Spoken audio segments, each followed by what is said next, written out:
welcome to everyone who is attending the Zoom show. I would say a talk show.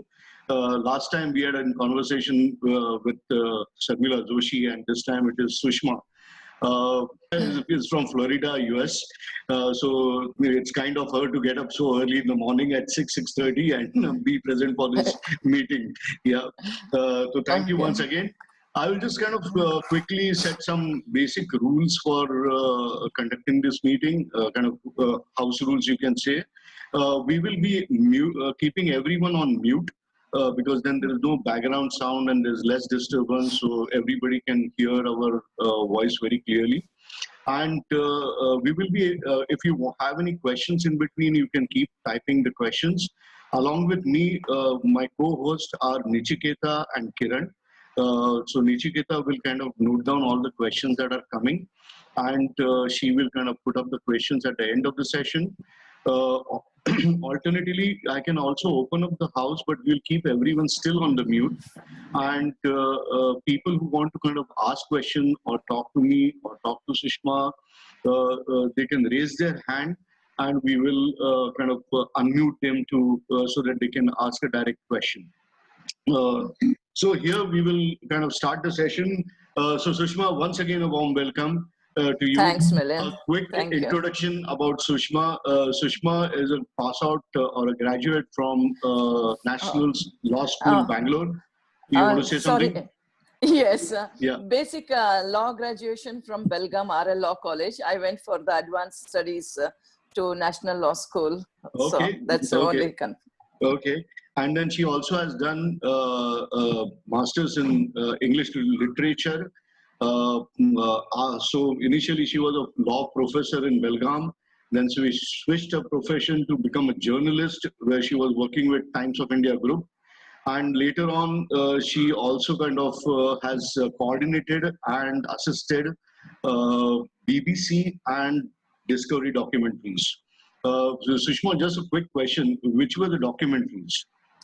Oh, the first one was the famous one for the Discovery Channel was Ayurveda, The Art of Being, from a French production house. Mm-hmm. And the second for the BBC is the Devadasis, a kind of a royal courtesan, for which was produced again from a French production house and directed by Nalin Pandya, Pan Nalin, who directed that Bollywood movie, The Angry Indian Goddesses, if you remember. Oh, no, okay. Okay. And with Dalai Lama again for this French production house. Wow. For the Plus channel. It is away from home, the third generation Tibetans who are in India, with special focus on the Tibetan settlements in India. So you have interacted with Dalai Lama. Oh, now he is my he is my friend now. If you want any. So next time you are in India, you're going to take me to him. Yeah. Yeah. True. So apart from this, she also kind of practices Kalari art, which is the martial art from Kerala. She's a yoga teacher and a keen traveler and trekker. And in between, when she finds time, she goes to Vipassana also. That is right now in all this lockdown, Vipassana is my savior. Oh, okay.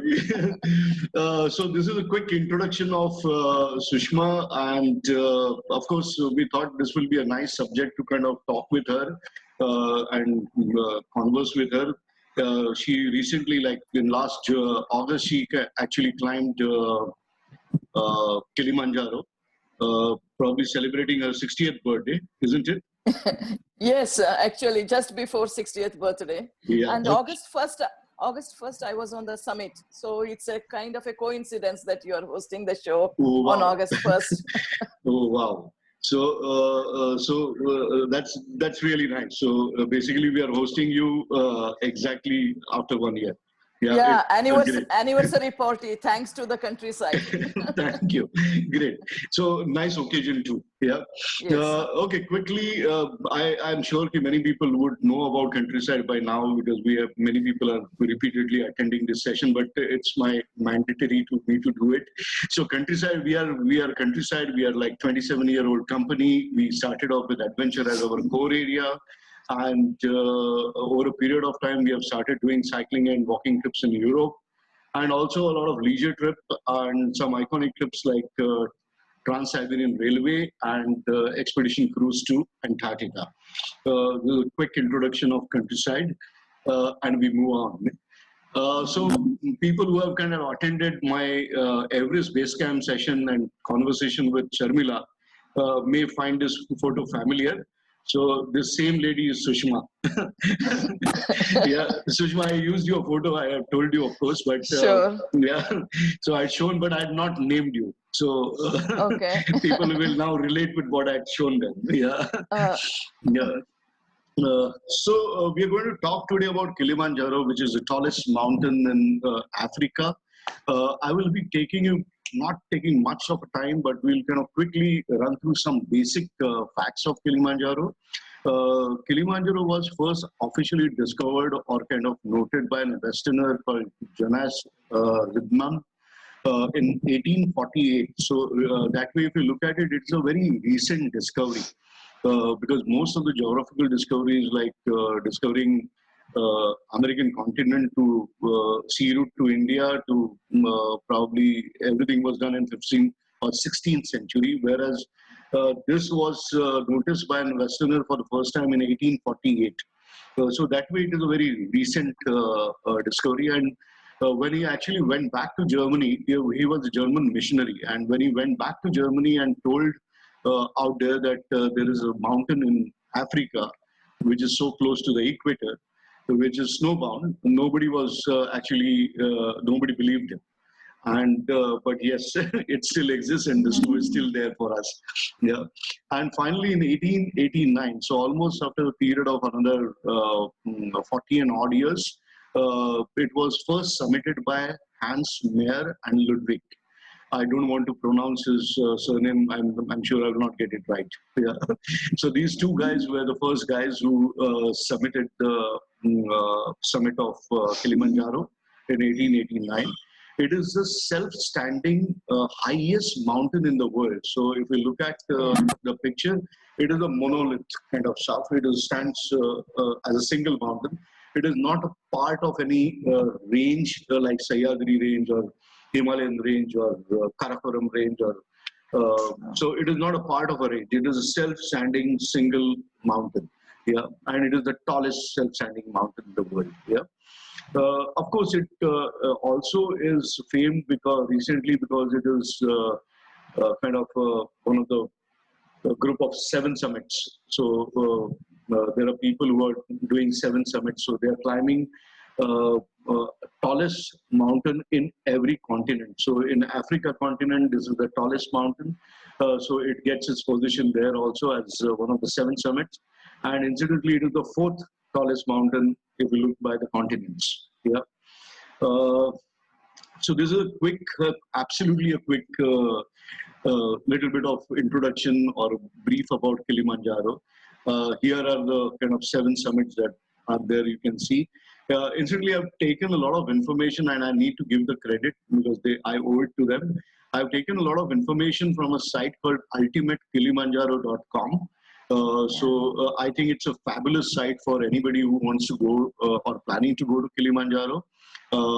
It gives a lot of information about various routes, geographical, historical, everything is up there. So people can definitely visit this site, ultimatekilimanjaro.com, and they can make best use of it. So coming to Sushma again.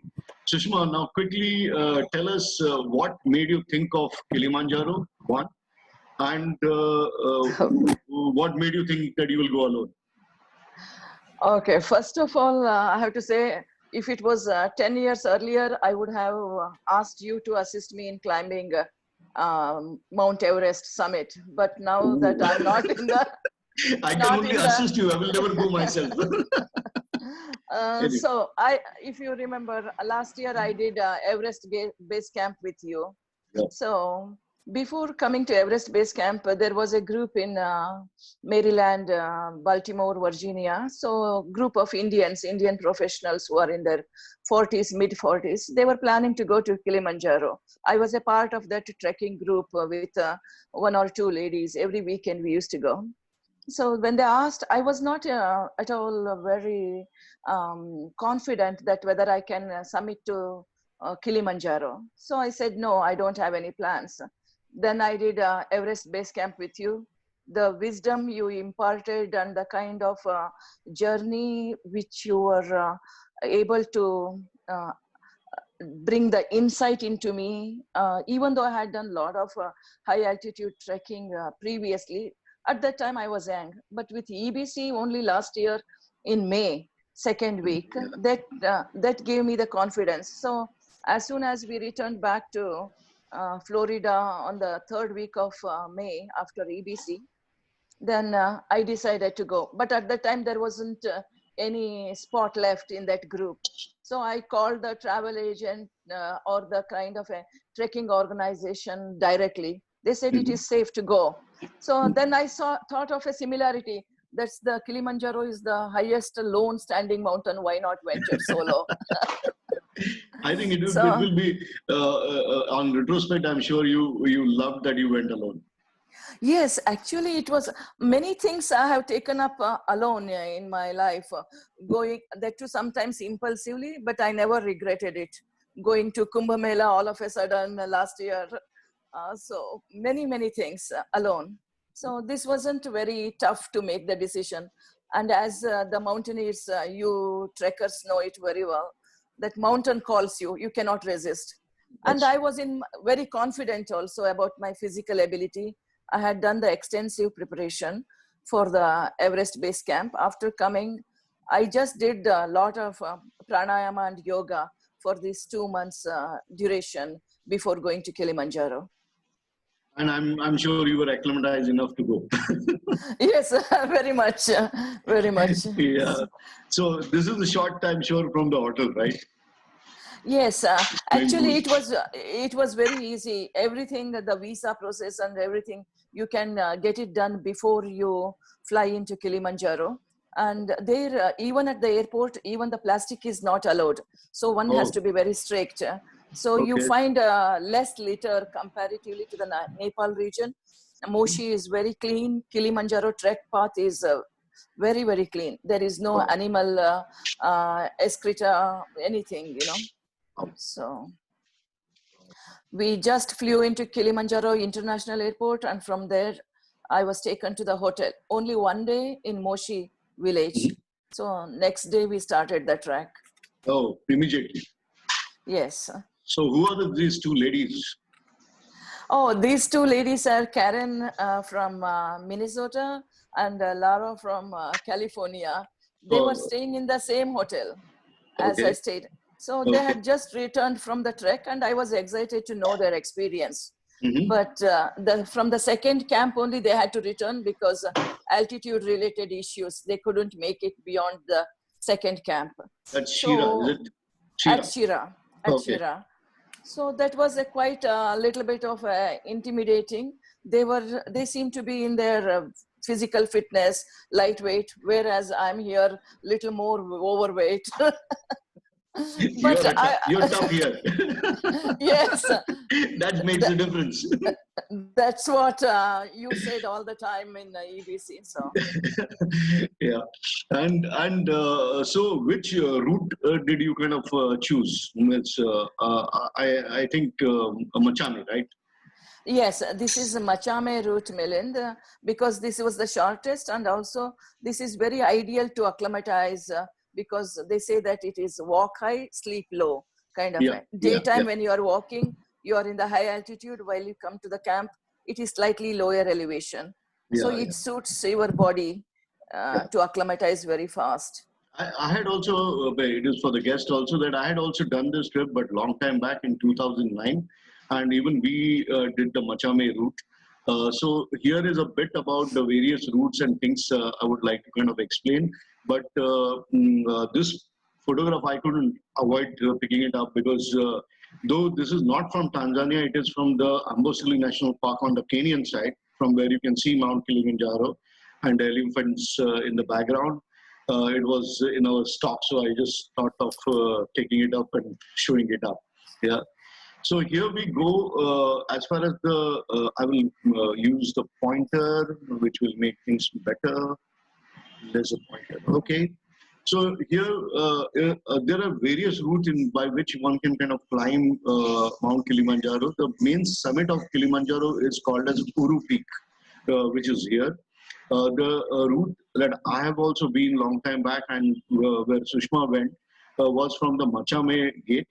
So Machame Gate is roughly around 1700 meters. From Machame Gate, one goes to Machame Camp, which is around 3000 meters. So you gain on the very first day 1300 meters.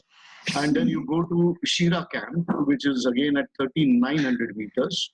And from Shira Camp, you come to Lava Towers, which is where one can camp there, but usually people don't camp. And Lava Towers is at 4600 meters. And from there, you come back to Barranco, which is at 3900 meters. Then you take, usually I recommend people to take Taranga Camp, which is an intermediary camp, which is again at same height as 3900 meters. And then you go to Barafu Camp, which is the base camp, which is at 4600 meters. And so one can kind of stay here, and next day is a big day where you will go to the summit of Kilimanjaro, that is Uru Peak, and down. We'll talk more about it as we go along. And then, of course, we come to Mika Camp and then to Mika Gate. So this is the route that Sushma had done. Otherwise, there are routes like Shira route, which comes from the Shira Plateau from behind, and it kind of meets up at Shira Camp. And then one can continue with the same itinerary. There is a more popular route which comes from Marango route, which is also called as Coca-Cola route, because that's more popular in terms of the route. And then I think they have a Kibo Hut here, which is called as Kibo Hut. And from there, these both routes, they meet at a point called Stella Point, and then they go the same way. But in terms of acclimatization, duration, and everything, I think Machame sounds to be good. The map and everything is given, again, thanks to ultimatekilimanjaro.com. It was a ready-made available map with them on the site. Yeah. And yes, Sushma, this Kibo is a volcano, right?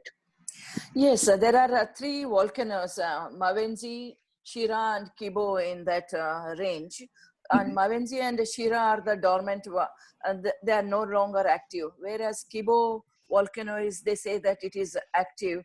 There was a major eruption couple of, say exactly 200 years ago, but still it is very dormant. You can, sometimes they see, the locals say that they see the smoke coming up. And also there is this crater, which is very popular. Many German trekkers go and stay near the crater while descending. I think they go down the closer to the volcano, right? Because they don't get water source otherwise, so they have to go down. Yes, that's what I've heard, because I've never been. And during when I submitted, everything was completely white out. So unfortunately, I couldn't see anything of this. So I just was walking in the clouds, went to the summit, took a picture, and came back.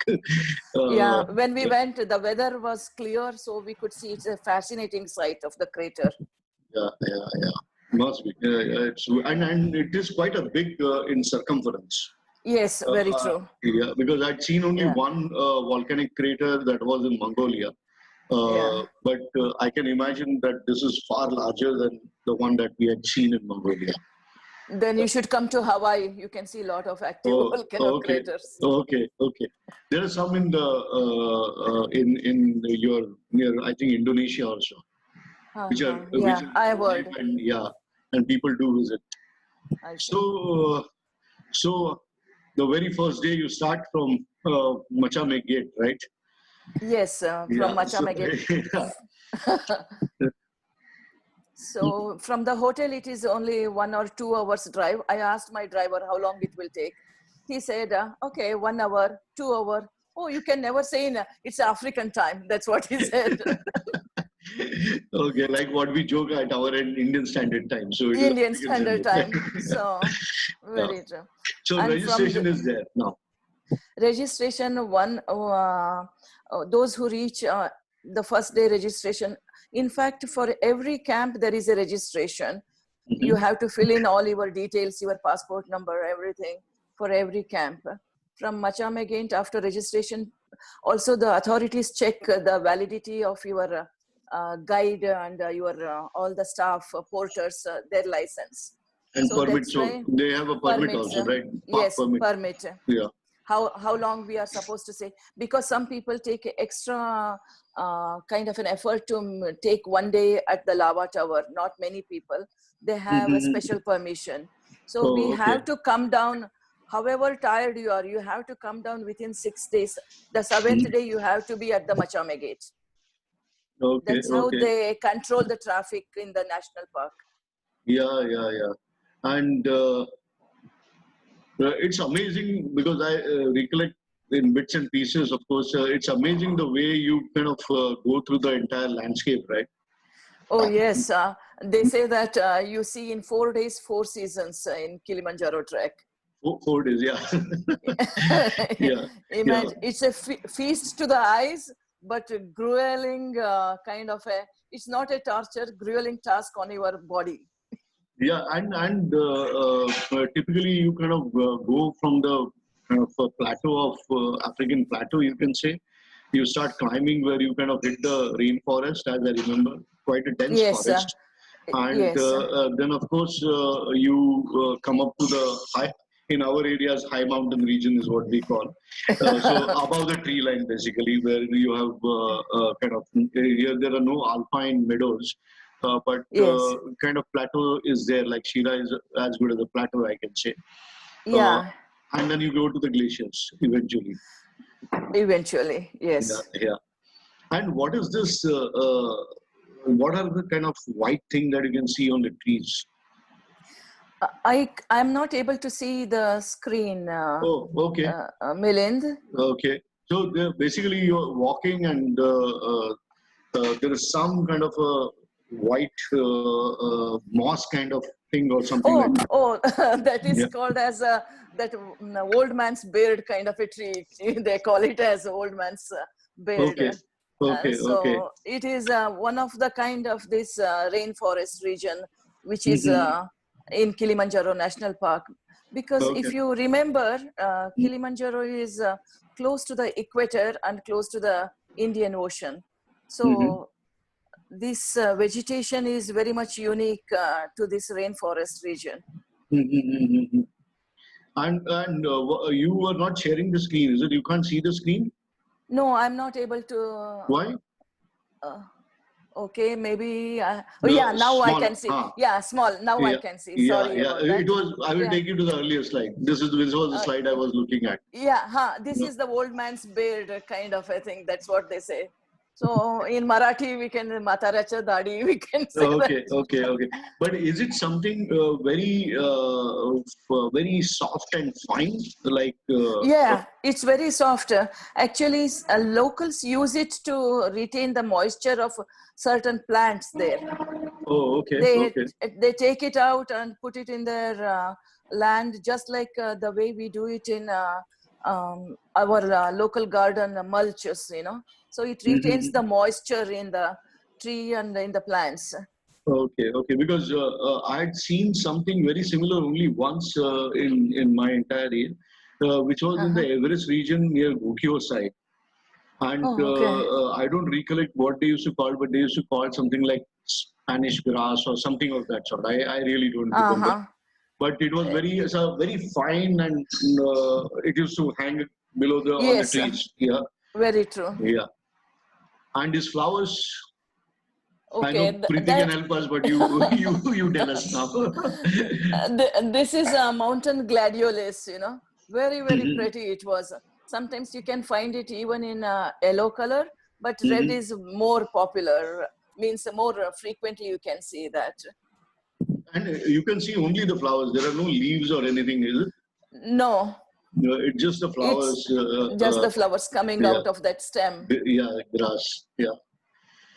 Anyway, so finally you reached Shira camp. So this No, was like my photograph. Not okay. Shira, sorry, Machame camp. I keep missing. Machame camp. Yeah, I keep missing that camp.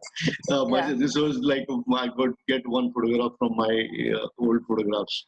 Most of them have been Hmm. damaged, but Hmm. this one or two pictures were around. This was our camp. Yeah. Yeah. Uh-huh. Yeah, it's beautiful. Actually, from Machame Gate to Machame camp, it takes around 5 hours, 5.5 hours. I So remember the it was very tiring though for me.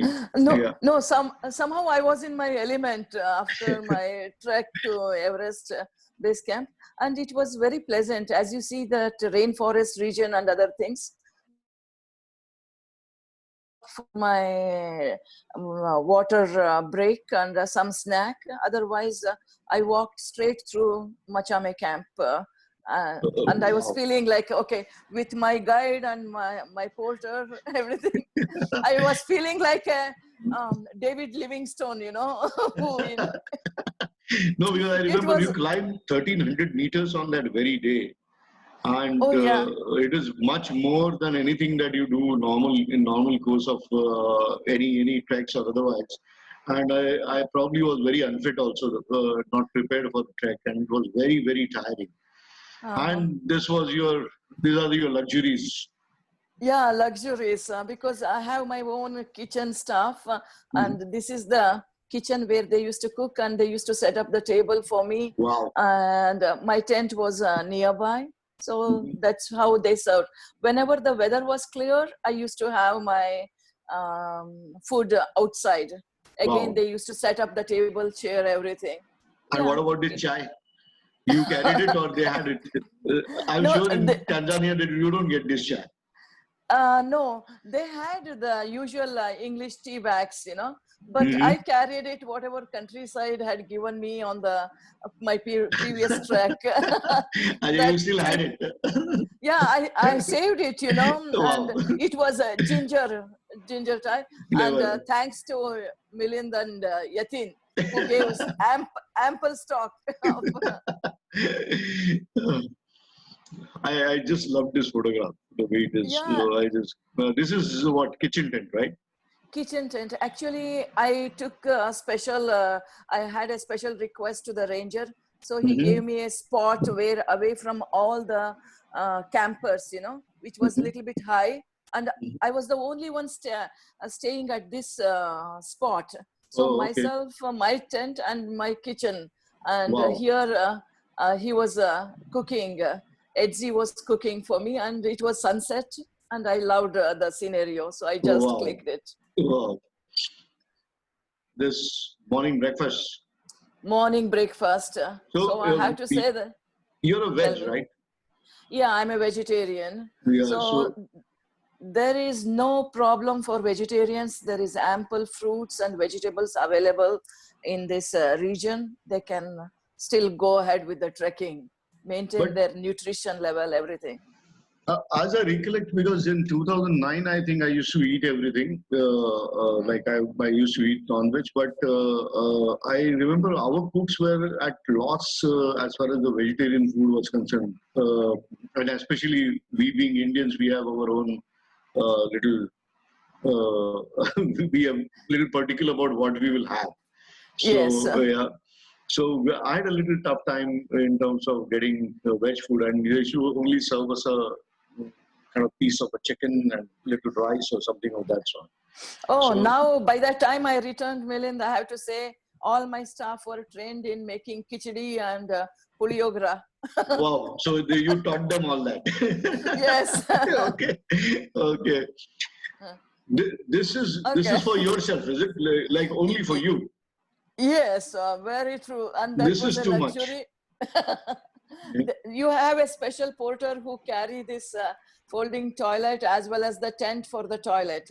It is only fraction of say $50 more, you can get this kind of a luxury. And where the people travel in groups, they share maybe 5 people share one toilet. So it's a kind of a little bit of an adjustment issue. But for me, it was really luxury. I needed My it. God, my good. Actually, I should have deleted this photo because now I'm going to face trouble. On all our camping trips, people are going to ask me whether you have this. And in India, at least we don't have this. These are like with disposable kind of toilets, right? No, I don't think so. These are not disposable. Because Uh, we normally have a dry pit and yeah, true, very true. So actually, the inside wall they have this disposable kind of a thing that the. yeah, yeah.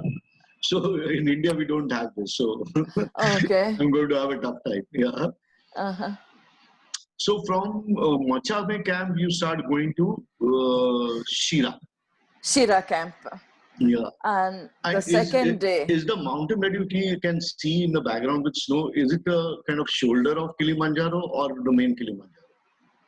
This is the main Kilimanjaro, actually. This is the top. Okay. Yeah, that you can see after when you're walking through this Machame Mm-hmm. route, after 3 hours, you can see this peak, Kilimanjaro peak. And Okay. we go from that ridge, South Ridge, to Yeah. reach the summit. Yeah, that's true. That's true. And Oh, when I saw your picture, I recollected that trail was complete rocks. And when yes. we went in a short rainy season, so it was pretty slippery all the way. Oh, yeah. You Yeah. cannot use the walking poles in this. You have to be maneuvering your steps. The Yeah. entire trek of little around 6 hours is like this. Yeah. I distinctly remember this. Yeah. And these are also rocks, right? This is not kind of They, mud. It's a no, rock. no, they all Yeah. rocky Yeah. region. Yeah. And the weather was gorgeous, so I didn't have any slippery issues. Mm-hmm. But only thing is sometimes you have to raise your leg up to the chest level, knee. It was a little difficult. This one picture I got it from my kind of stock. Unfortunately, I lost a lot of pictures because our hard disk crashed. So there are a few Oh. pictures which I could find, and I just inserted in the presentation that we have made. Mm-hmm. This is a friend along with me. We were just two of us. This gentleman is Samir Kelkar. So he and myself, we had gone for Kilimanjaro. He was extremely fit. He used to kind of, for the summit day, he made it in probably 5 hours or 6 hours, and I came back after 3-4 hours back to the camp. So he was very fit. Look at this. This is the cloud. Actually, when you said Marangu route as Coca-Cola route, this is the route, they call it as the whiskey route. So along the path, you see the clouds floating alongside you, sometimes below you. So one feels that as if they're walking on the clouds, literally. Yeah. So maybe the whiskey route comes as if it's a kind of a floating kind of a feeling. You're already high, kind of stuff. Yeah, true. Yeah. So this is Shira Caves. Yeah. Yeah, Shira camp. We reached the Shira camp here, campsite. Yeah. And as I recollect in my reading then, Shira camp, because if I would kind of mark on this, I had kind of gone for a little walk around somewhere here. Probably I can show it in the next slide. Yeah, somewhere here where you can see the sun rays hitting the plateau. And there is a valley on the other side, and there is a huge plateau. And I went there in particular to see because when I read about it, they had written that even the elephants can come to that plateau, Shira Plateau, and which is at a height of almost 3,400 meters or 3,500 meters. Yes, so you are very right there. Yeah. So it was kind of, I just wanted to see that place. कि इतने ऊपर आते हैं तो कहाँ से आते हैं? Yeah, because one reaches quite early to the campsite. So people, the guide suggests that you take a little bit of an acclimatization walk. And I was very familiar with you, all the acclimatization walk. It was not at all torturous, believe me, Milind, like from Lobuche. You're already acclimatized. Acclimatized, but still, the guide says that you have to just come out and go for a kind of a little walk towards the cave and see the plateau. that Yeah. plateau region is, weather was clear again, I could see it very vividly, Yeah. all that. But it was not during sunset because I had to come back to my tent. Mhm. And So, I think from the plateau you can also see the valley below, right? It is just yes, on the you plateau, can, almost at yes, the edge kind of stuff, right? yes, very true. Yeah, yeah. It's yeah, okay, here it is. It is the Mm. cave. Shira cave came from this probably few caves, you know. And earlier, all the locals used to stay there, and even the early trekkers used to camp there. But nowadays, the authorities do not allow them to camp, and we just walk until these caves. And here I met a German lady, mother and daughter, uh, and trekking on their own. Then I felt that I should have come with my daughter, but she is not this kind of adventurous type like me. She wants all luxury corporate style. So for us, you are going to have the cycle trip probably sometime in future. Okay.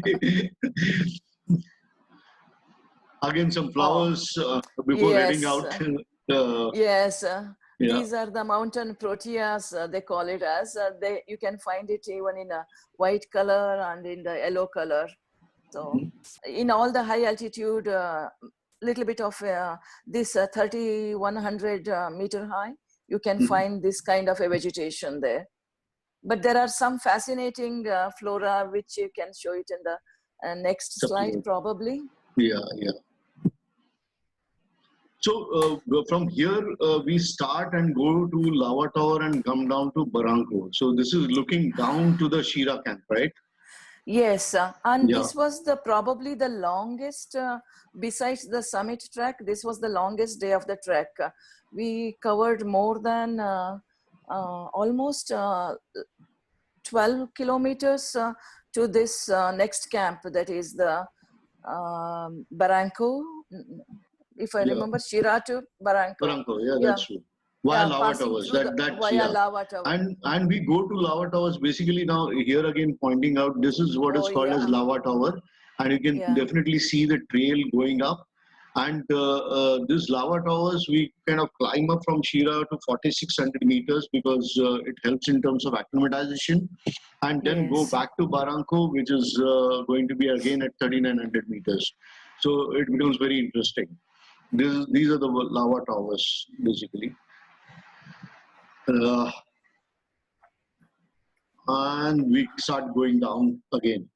But there is a choice. If people do not want to go to lava towers, and if somebody is not really keeping well, then I remember because our porters didn't come to lava tower. It was only the guide and two of us went to the lava tower, and the porters came from a trail which was just kind of traversing across to Barranco. So that Oh, choice was there. Yeah. okay. Now, even now, the porters go through the other route, but that is more dangerous. Going Oh. through the lava tower, even though it is a little bit hard and more time consuming, now Mhm. all the trekkers should go through lava tower only. They Oh, don't have any other choice. oh, okay. And lava tower point is the highest besides the summit point. This is the highest point we reach Yeah, in this trek, yeah. and we walk down to the next camp. Oh, And this and is and called and I will come to that. But and if I'm correct, Sushma, you also said when you were entering into the register and everything, so few people opt to camp at Lavaton, right? they have to take a special permission, But you otherwise can. another, yeah, you can, Okay. one And can. what about water source? Is there a water source up there? Yeah, they carry not at the lava tower itself, but they Mm-hmm. carry from the Shira camp some Oh, water. Otherwise, all the camp except the base camp, you have the water source from the local streams and the stream. waterfalls. Yeah. Okay, okay, okay. Yeah, here's my big pineapple, as I can say. Oh, okay. Oh, this is a very fascinating and the toughest plant, unique to Kilimanjaro National Park. They call it Mhm. as Lobelia decini, if I remember. When in the beginning I was not able to, then I had to write it down in my diary. And as you see, the leaves below down, it closes as the night approaches. along with the stem, and so that it retains the moisture of the plant and it protects the plant in the extreme cold. So along with the sunrise, it starts opening up. It's a very fascinating. You find it only between Shira and Barranco after the plateau, near the plateau, you know. Yeah, yeah. And immediately after this, you will be able to see only the rocky region, lava rocks all the way through. Yeah. And what is the name once again? You are Not that I will testing my, remember. okay. No, not that I will remember ever, but still. This is Lobelia decini, they call it as. Lobelia decini. Okay. But I Okay. go with your name, a pineapple plant, you can say. Much easy to remember. And Yeah. is it the same or it is something else? It is a slightly different, they call it, because this is much taller. You know, these are, you find it immediately after descending the lava tower. These Yeah. are called as Dendronicea kilimanjari.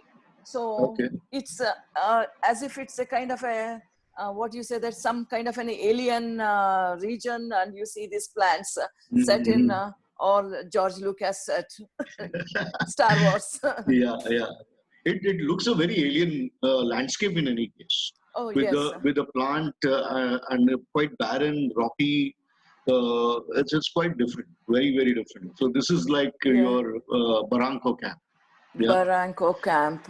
Yeah. Man, after the long day's trek, and in I, between you are treated, if you are having a kind of your own troop with you, they'll be treating you with hot soup, snacks. I didn't have to carry the way you and your friend Samir carried the backpack.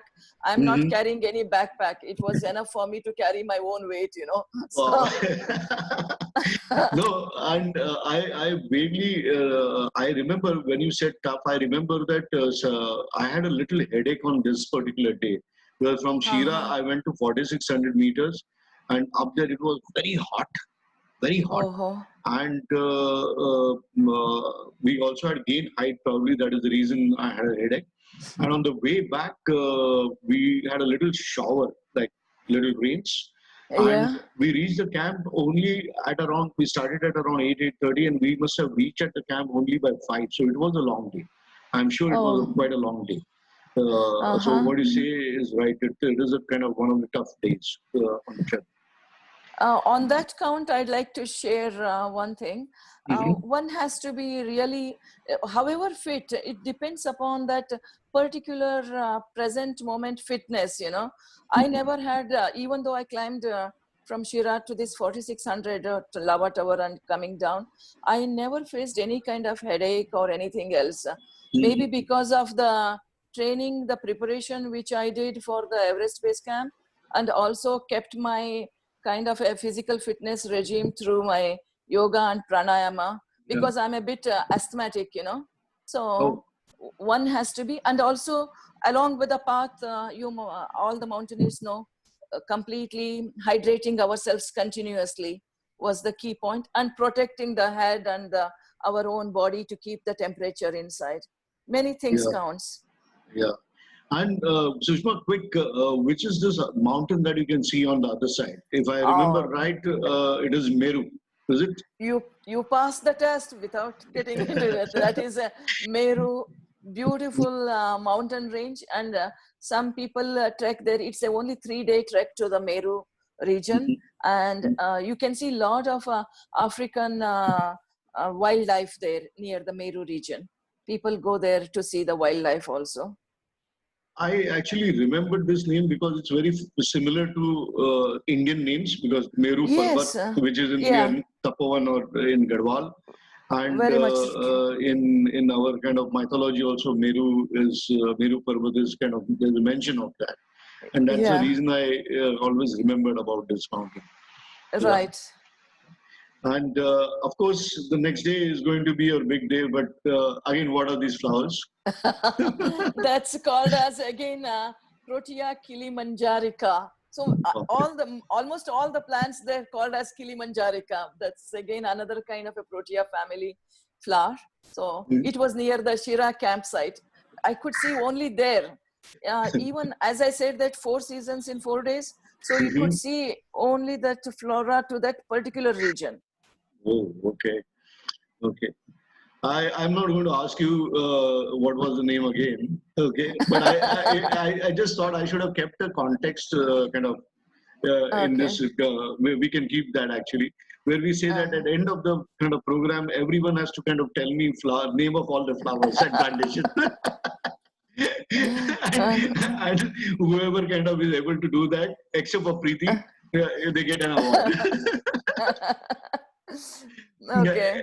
anyway, so here we are. I distinctly remember this because yeah, for people, we are at kind of this picture has been taken from Barranco camp of Yes. kind of trail where I was told that tomorrow's going to be the breakfast climb, and they term it as a breakfast climb because after breakfast you hit this wall, and if you can see the trail going up a bit, this is the trail that one has to take, and then you come up on the top of this ridge. So it is practically a wall that you see, Wall. and you have to kind of climb that. So it is a breakfast climb.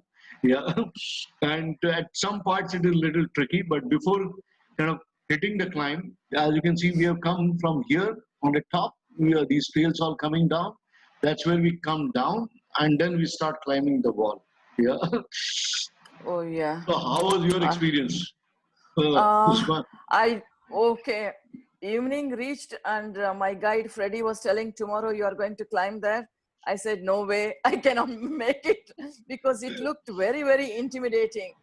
But Yeah, in the mountains, being in the mountains, everybody, all the experienced trekkers say, take one day at a time.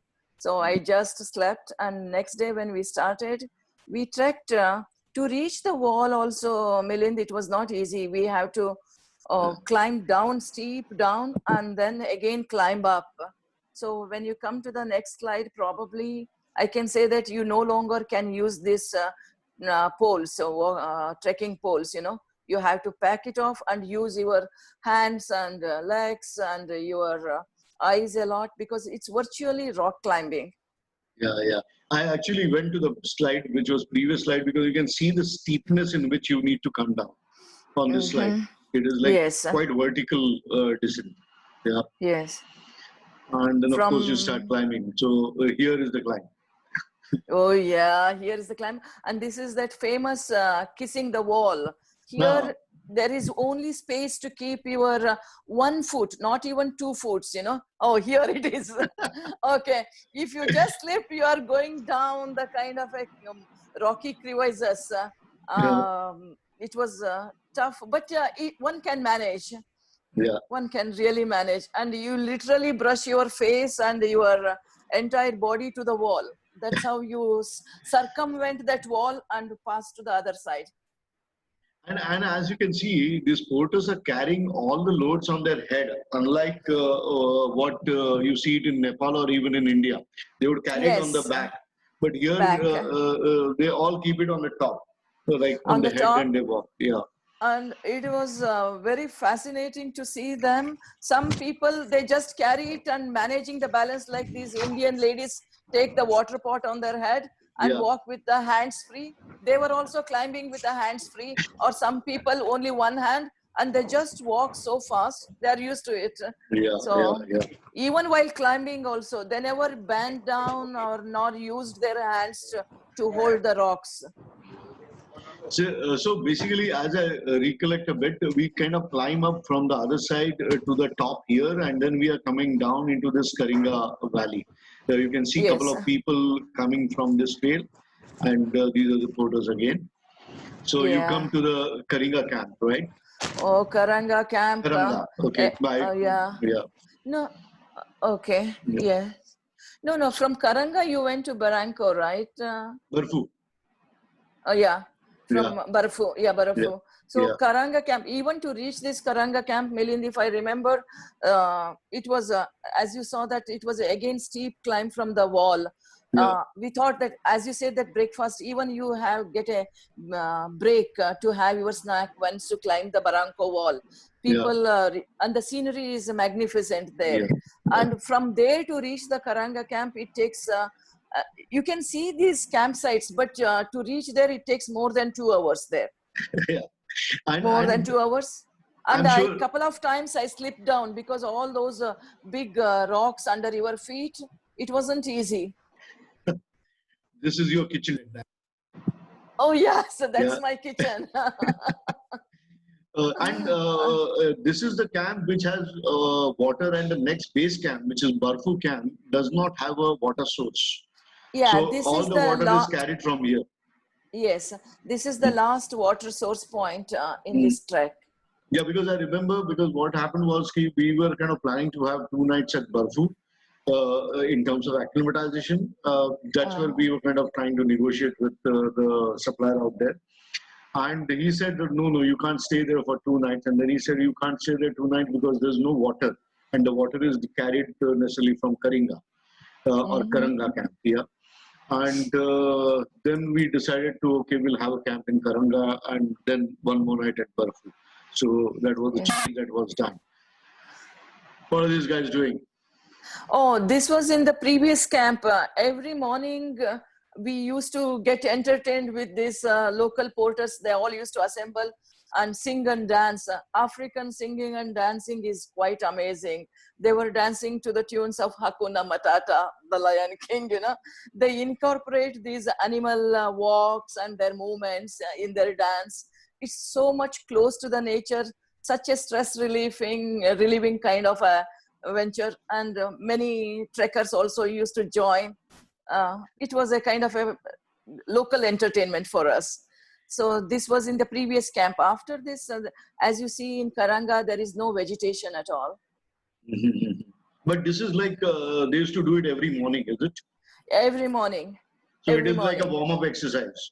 Warm-up exercise. And Good also, way. I'm going to use this sometime in the treks. And as you say that laughter is the best medicine, they used to fill up with a lot of energy, inspiration, and smile on our face to start the day, you know. Yeah. So here now again, I think Kilimanjaro is somewhere on the top, the Uru Peak and everything, somewhere probably here also, I don't know. But you can see the trail leading to the Barafu camp, right?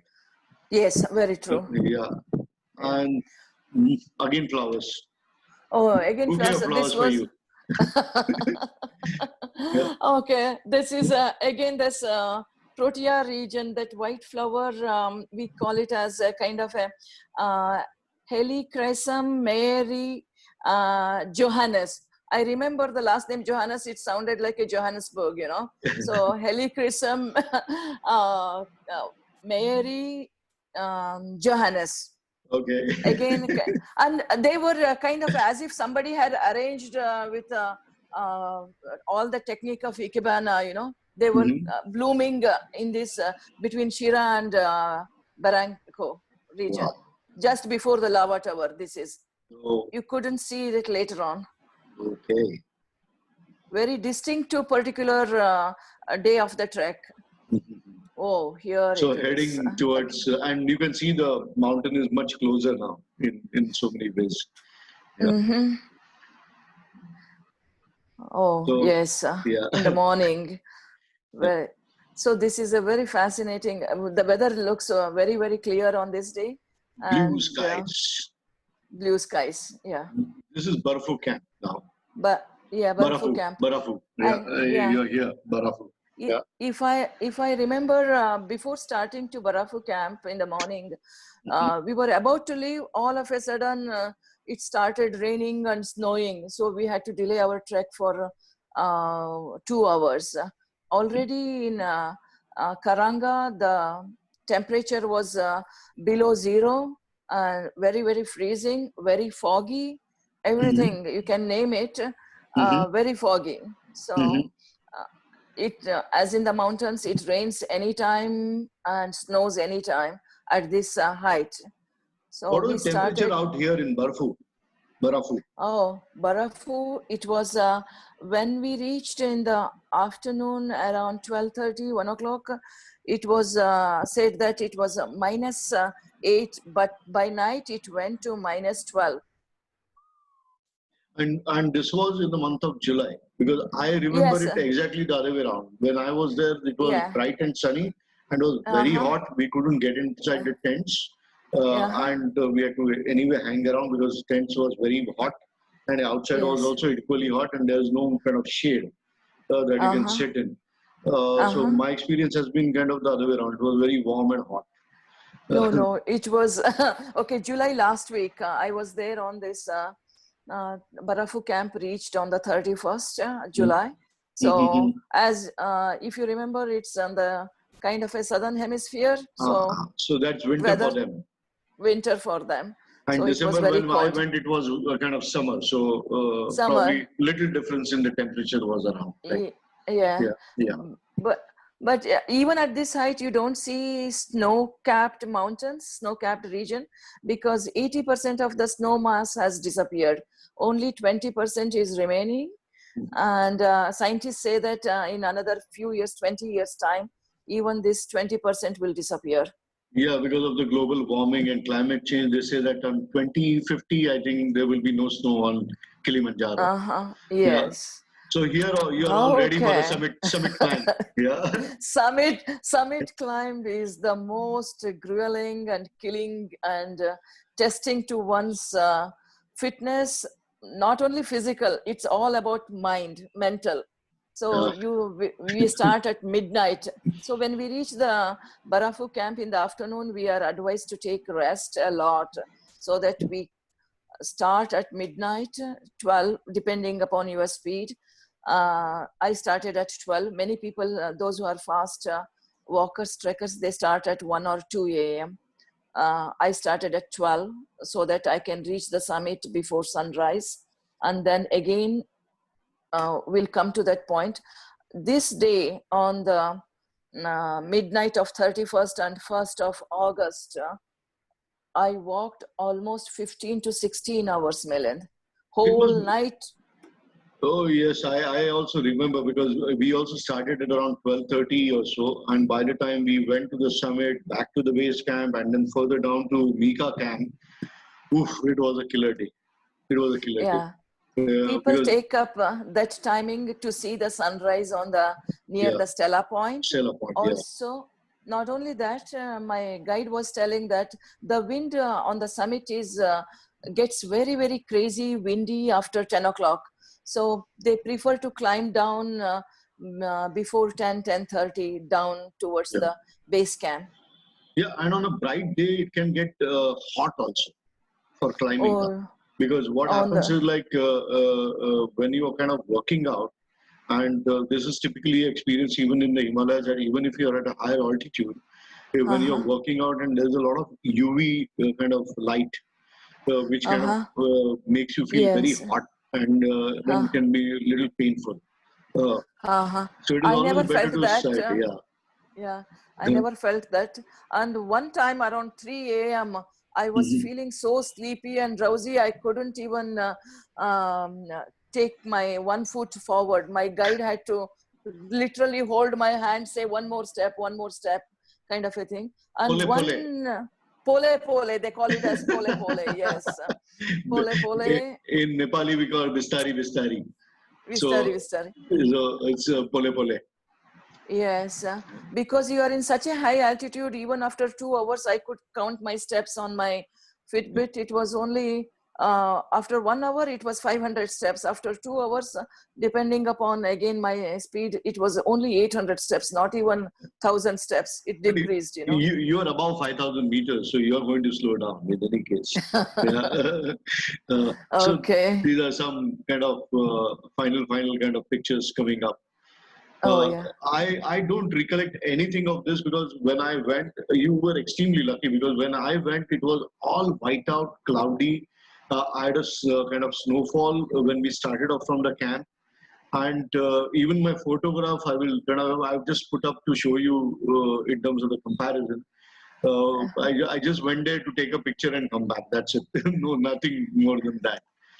Probably that was a blessing in disguise. When you don't see the route, you don't get, oh, how hard it is, kind of a thing that, you know. While Yeah. climbing up to the summit, the most of the path was in the night time. So except your path with your headlight, you cannot see anything. So I didn't realize that a grueling goal in front of me. It was a blessing in disguise. Only while coming down, I could see, oh, did I walk this path, kind of a thing. Yeah. And Okay. this, 1 second. Mm,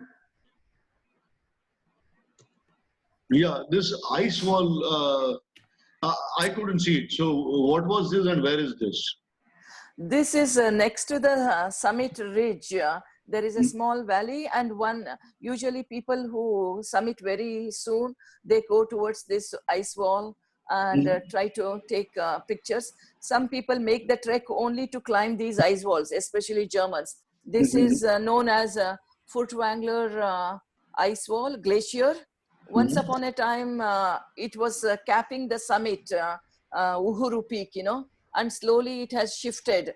And it is a huge glacier mass, snow mass.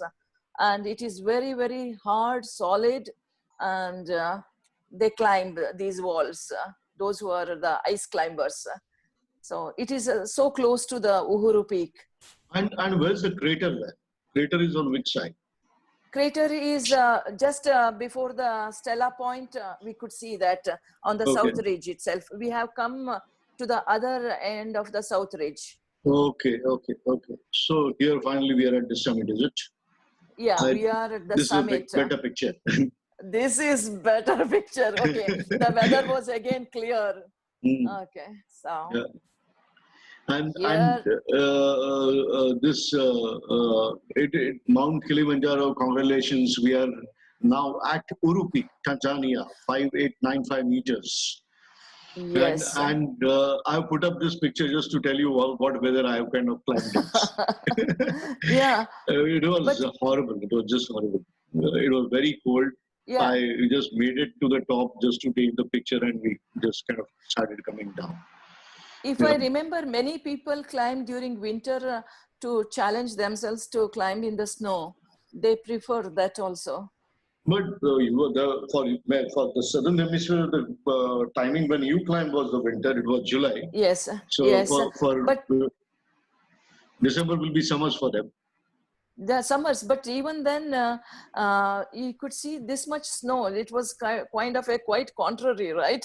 Yeah. No, it because was a of fresh the height. snowfall. It was a fresh snowfall. So I see. yeah, but then still you're at 6,000 meters and in the snowfall. So it's not, life is not easy in any case. Yeah. And this is your signature picture again with the sari. With the sari, it was especially taken in mind with that Sari Speak Facebook group where women only can become members. More than 1,50,000 members are there. Wow. And I carried even to my Everest base camp and even here. And people, as you see that first I was in the 5 layers of my sweaters, jackets, and 3 layers of pants. And people are just reaching the Uhuru Peak. And there I was going to the side and taking off my few layers of jackets and pants and draping the sari. Instead of, it's a high point to take pictures at this Uhuru Peak signpost. But they were more fascinated to look at me. In fact, one Spanish girl came, took her picture next to me, saying that it is more entertaining and fascinating to me than taking the picture at the signboard, she was telling. And even my guide as well as local guides, they came and took a group photo. In fact, I have only one photo with my guide. They said they had never seen a lady wearing a sari on this.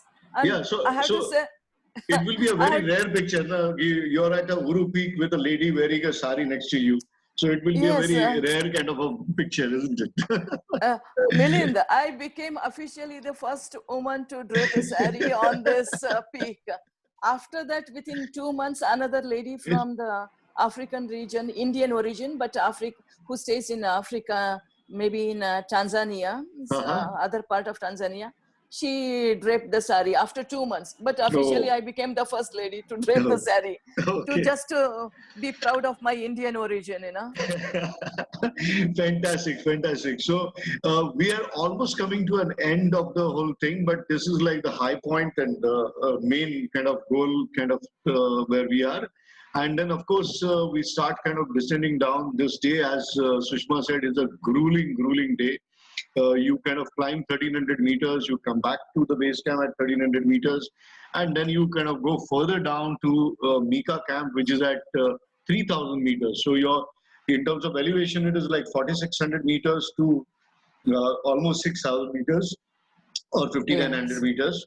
And from Yeah, 5900 5900. meters, you come back to 4600 meters.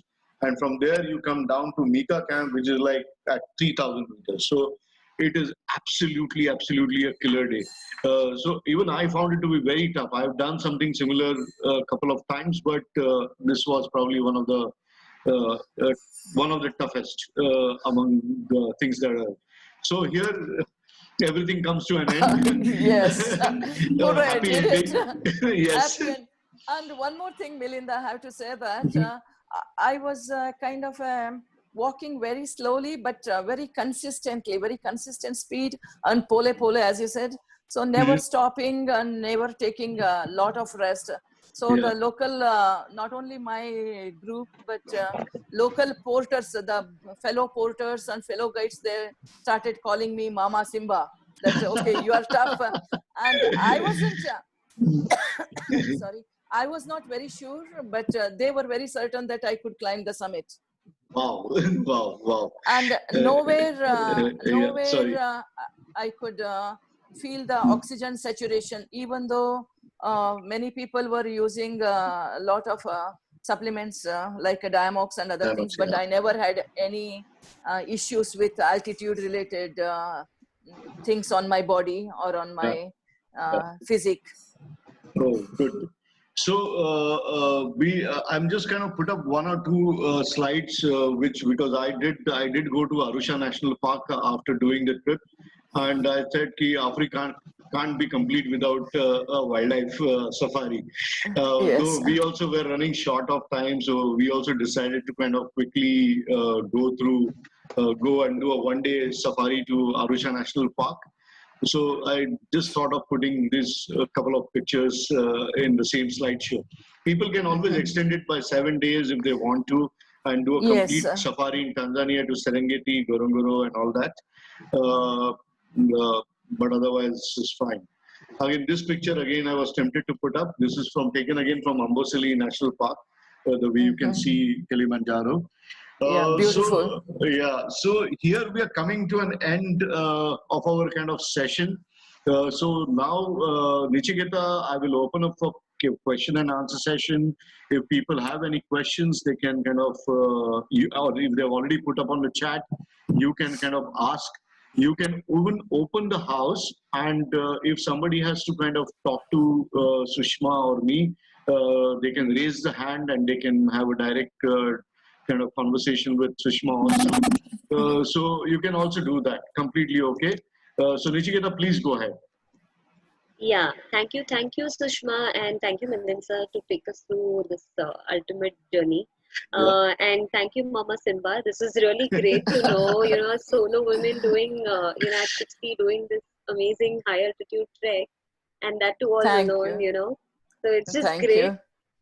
There are a few questions people have asked. One of the thing is, Miss Pooja Virkar wanted to know basically how one prepare for a high altitude trek in terms of physical and mental strength. So if you can share, I'll have few more questions, so we can go one by one. Okay. You prepare with these short tracks nearby. One has to do the lot of cardio related fitness kind of a thing. As you remember, I stay in the flatland. Florida is a very flat land. I didn't have any kind of a to do preparation for high altitude, going for the little bit of an higher elevation treks here in Florida. So I used to do a lot of cycling a lot, and also on the treadmill with a kind of a high inclined kind of a walking on the treadmill. And basically at my age, I'm not very young. I was only 3 months short of my 60th birthday when I climbed this, you know. Now I'm 60 plus. So I did a lot of pranayama, and keep your mind cool, listen to the body, listen to a lot of travel stories with Milind and other experienced trekkers. So one prepares a lot, eat good nutritious food. Basically it's attitude and training with moderate training is enough, you know, moderate training. It's not very grueling kind of a hike or trek. So one can do with your local gym, and also even sometimes at home also you can do your physical fitness, jogging and Kapalabhati and all that. Thanks. Yeah, yeah. Okay. Yeah. Nijigera, any more questions? Yeah. Okay. One more question. Pooja has this question. What is the best time to be there, what is the best time to travel? They prefer, Kilimanjaro? yeah, this was the best time. Actually, July and August seem to be more popular timing for the trekkers. Those who are even the mid-level trekkers also, this is a very proper time.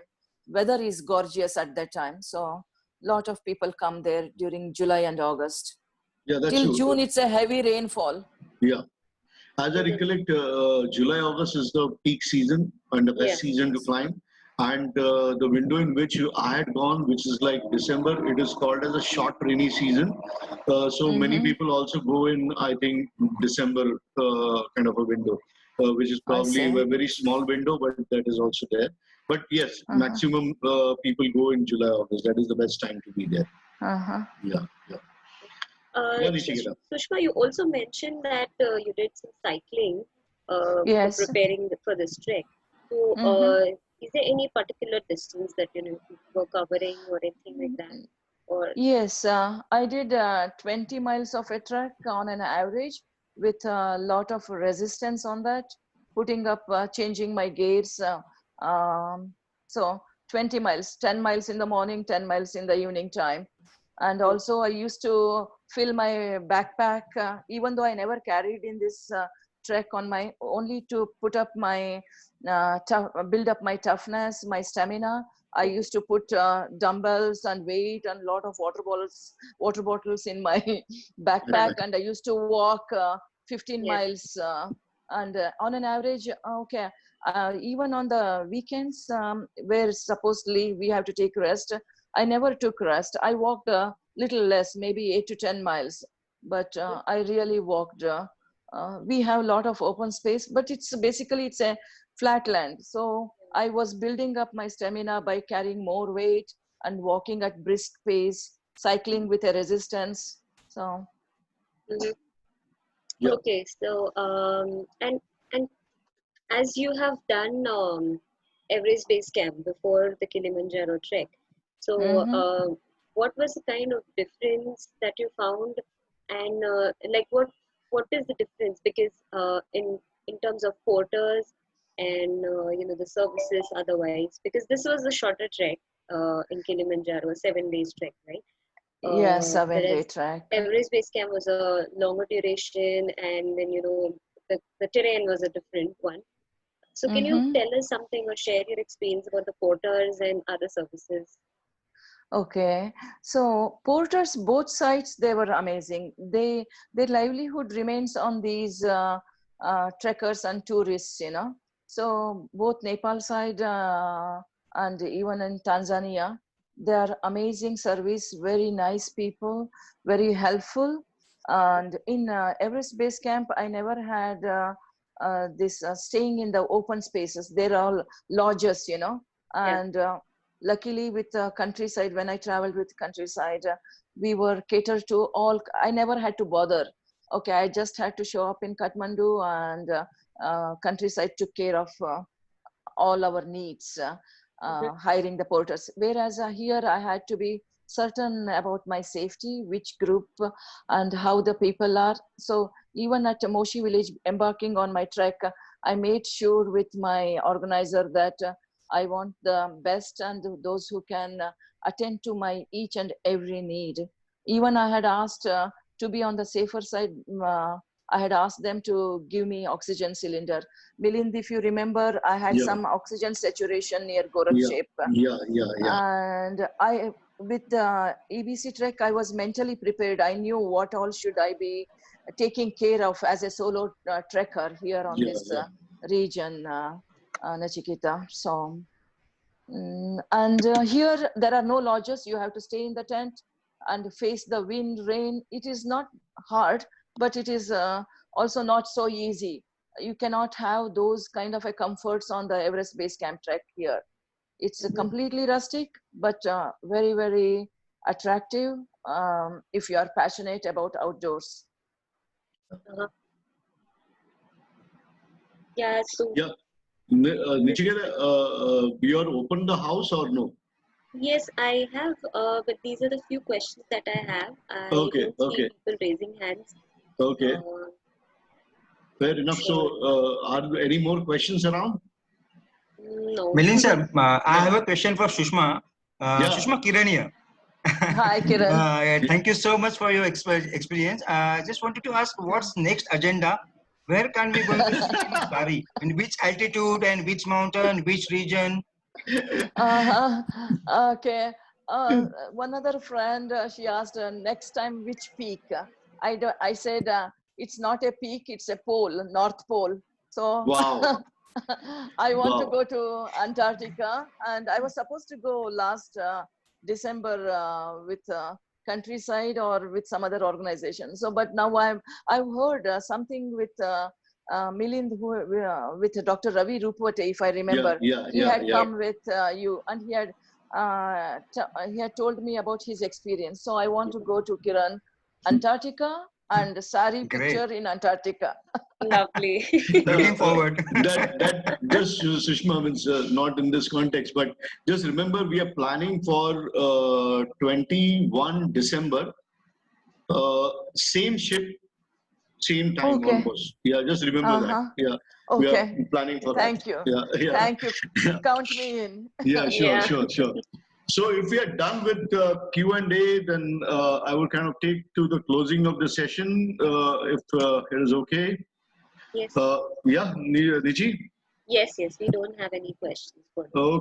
Okay. So 1 second, I'm trying to kind of push the slide ahead.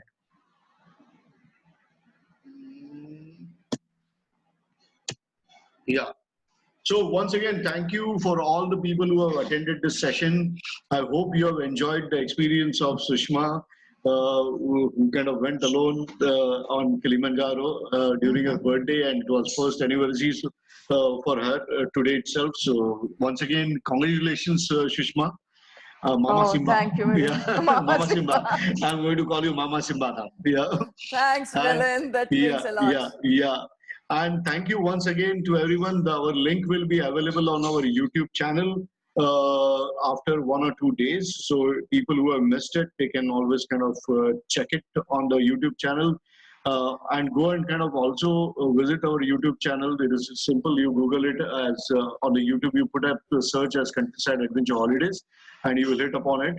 All the earlier recorded sessions are also there. So if you like it, you share it also and subscribe to the channel. Thank you very much. Yeah. Sushma, thank you once again. Yeah. Thank you, Milind. And give my regards to Nagappaji.